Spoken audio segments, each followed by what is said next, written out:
students, in your junior classes you have learned under the heading coordinate axis that if we draw two lines, the lines which are perpendicular to each other, the plane is being divided into four parts. Each part is called quadrant. First quadrant, second quadrant, third quadrant and fourth quadrant. These two lines, x, x dash, y, y dash, are intersecting at point O. Then we have learned that this point O is called origin.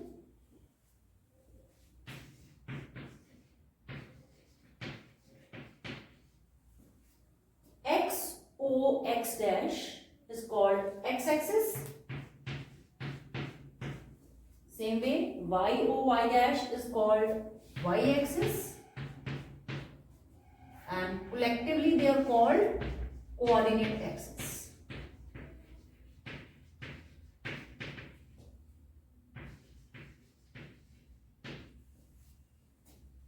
If we try to plot a point P having coordinates x and y in any of the four quadrants, we locate the point according to the sign of x and y. For example, if both x and y, x is called abscissa and y is called ordinate, if both abscissa and ordinate are positive, then the point is being plotted in first quadrant. But if abscissa is negative, ordinate is positive, then in second quadrant. Both abscissa and ordinate are negative in the third quadrant. And if abscissa is positive and ordinate is negative, then fourth quadrant. All this we have learned in junior classes. Now in class 11 we will be learning what about if the point P is having three coordinates. Instead of x, y, it is having x, y, z. Then how will we be plotting it? What all the parts will be called? In case we have to present a two-dimensional diagram on a plane, then very easily we can draw it. One side length can be taken and the other side breadth can be taken. But if we have to draw a 3D shape on a plane, it can't be expressed with the help of two dimensions. For that we'll be having third dimension also. So if we extend our diagram,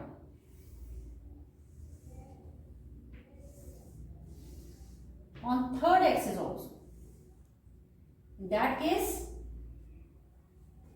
we'll be calling it height and this will be called breadth. That means for presentation of 3D shape, three coordinate axes are required.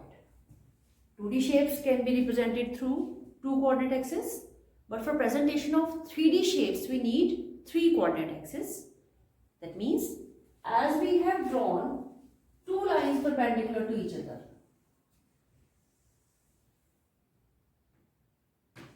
x and y, here we will be needing one more z also. Same way, at the point O, this is called origin, x and x dash, y and y dash are perpendicular. Same way, one more axis, that is z axis will come, that will also pass through this point O. As we said earlier, XO, x dash is called x-axis, YO, y dash is called y-axis. Same way, ZO, z dash will be called z-axis and collectively they will be called coordinate axis.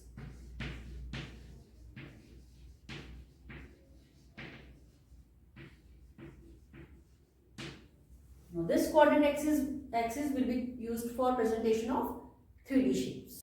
Whenever three perpendicular lines are drawn, x, x dash, y, y dash, z, z dash, a rectangular coordinate system is formed and each plane is given name like XOY will be called XY plane, YOZ will be called YZ plane, similarly ZOX will be called ZX plane, and so on.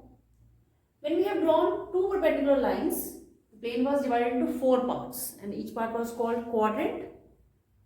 As we have drawn one more line, that is Z-axis, now the plane is being divided into 8 parts and each part will be called octant. How to name these octants and how to check the sign of a coordinate axis in these octants, let us see. Octants can be given as X, O, Y, Z. Then X dash, O, Y, Z, X, O, Y dash, Z. Here Y is also positive, here Y negative. X dash, O, Y, Z dash, X, O, Y, Z dash, X dash, O, Y, Z dash, X, O, Y dash, Z dash, and X dash, O, Y dash, Z dash. Now let us talk about the sign of the coordinates. Here all are positive. So in this quadrant, all the three X, Y, Z will be positive. In this octant, X is positive, Y is negative, and Z is positive. In this octant, X positive, Y positive, Z negative. Here X is positive, but Y and Z are negative. In this quadrant, in this octant, X is negative, Y positive, Z positive. This octant, X is negative, Y is negative, Z is positive. This octant, X negative, Y positive, Z negative. And the last octant, all the three are negative. You have learned the sign of coordinates in the different quadrants. Same way you'll have to remember the sign of various coordinates in different octants. In first octant, all the three coordinates are positive.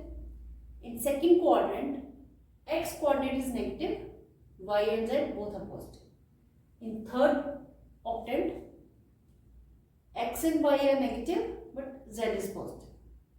In fourth octant, X and Z are positive, but Y is negative. In fifth octant, X and Y are positive, but Z is negative. In sixth octant, X and Z are negative, but Y is positive. In seventh octant, all the three coordinates are negative. And in eighth octant, only X is positive, whereas Y and Z coordinates are negative. Now, what kind of questions can come here? They can give you a point and can ask in which octant this point lies. As they have given -3, 1, 2. And they are asking in which octant it is lying. X is negative, Y and Z are positive. Let's check in which quadrant X is negative but Y and Z are positive. That means the given point -3, 1, 2 lies in second octant.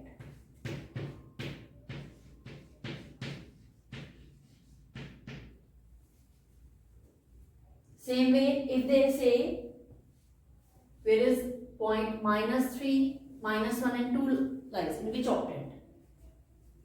X and Y are negative, Z is positive. X and Y negative, Z is positive. So in that case, this point will lie in third octant.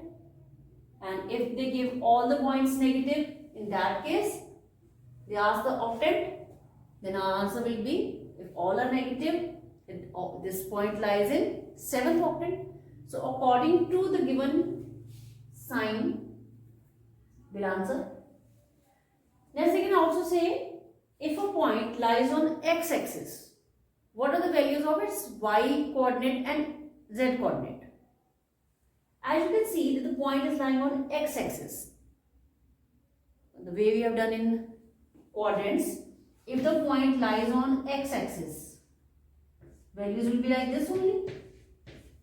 Same way, here if the point lies on x-axis, that means y and z will not be having any value. So y coordinate as well as z coordinate both will be having 0 values.